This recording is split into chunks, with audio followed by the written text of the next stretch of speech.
Hi everybody, it's Mrs. Bray. I'm the media specialist here at Timbercrest, and I'm going to read one of my favorite books to you. It's called Widget. Before I start reading, I want you to look at the cover. This is Widget. He's a dog, and on the cover he's seeing his shadow, and it's like his reflection. However, it's a cat. So something very strange is happening here with Widget, and I want to show you also when I open the whole book. Oh my gosh, there's more. There's 6 of them, 6 cats that Widget is kind of seeing his reflection as. So we have to figure out or find out what's happening in this story. Why is Widget a little confused? So Widget is written by Lynn Rossiter McFarlane and pictures by Jim McFarlane. So let's find out what's going on with Widget. Widget was a little stray dog. He had no home and he had no friends.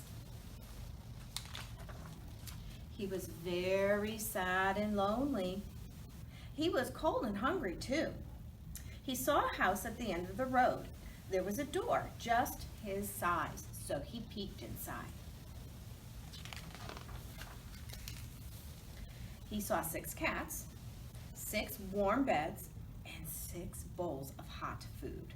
So I don't know if you can see him in the little doggy door, or kitty door I should say, looking in at this nice, warm, cozy home. Remember that Widget is stray, so that means he doesn't have a home right now. Widget dove for the food and straight into Mrs. Diggs. "Why, you poor thing," said Mrs. Diggs. "I wish you could stay, but I'm afraid the girls just can't stand dogs." Who are the girls? The girls. Widget looked at the girls.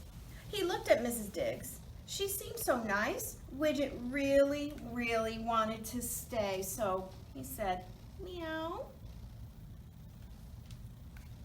Why is he saying meow? Dogs don't say meow. Mrs. Diggs laughed. "Well, girls," she said, "what do you think?" The girls puffed up.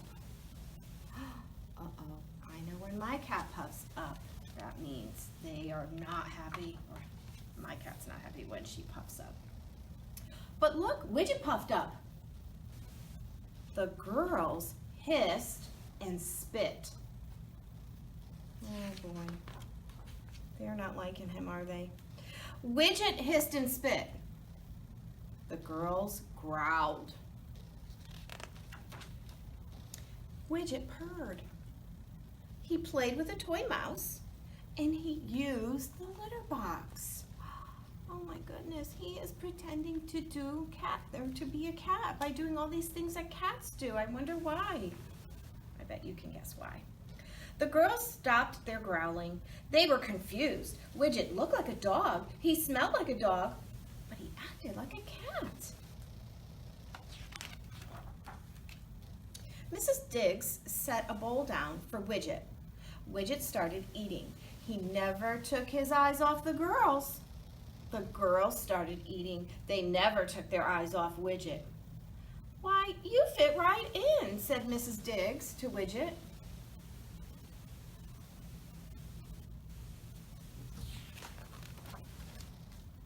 And Widget did fit right in.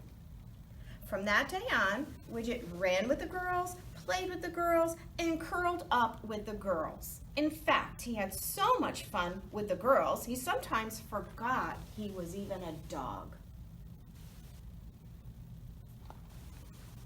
Oh boy.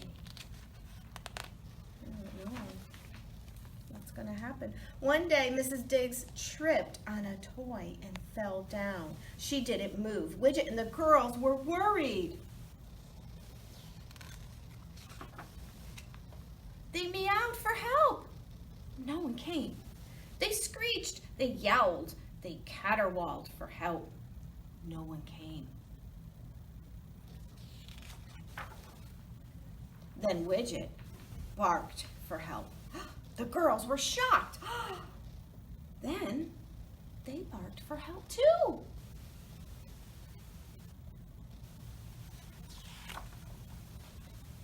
Everyone came. Mrs. Diggs was saved. I didn't know you had a dog, said the neighbor. Oh, yes, said Mrs. Diggs. It's nice to have a dog, right, girls?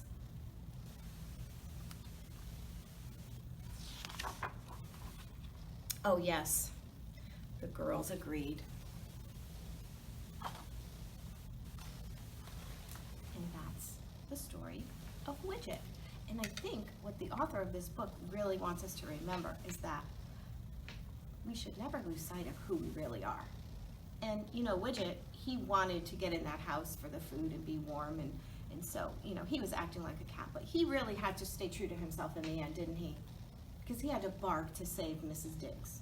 And guess what? The girls still love him, even though he's not really a cat. He's just a dog. So I hope you enjoyed that one. Good night.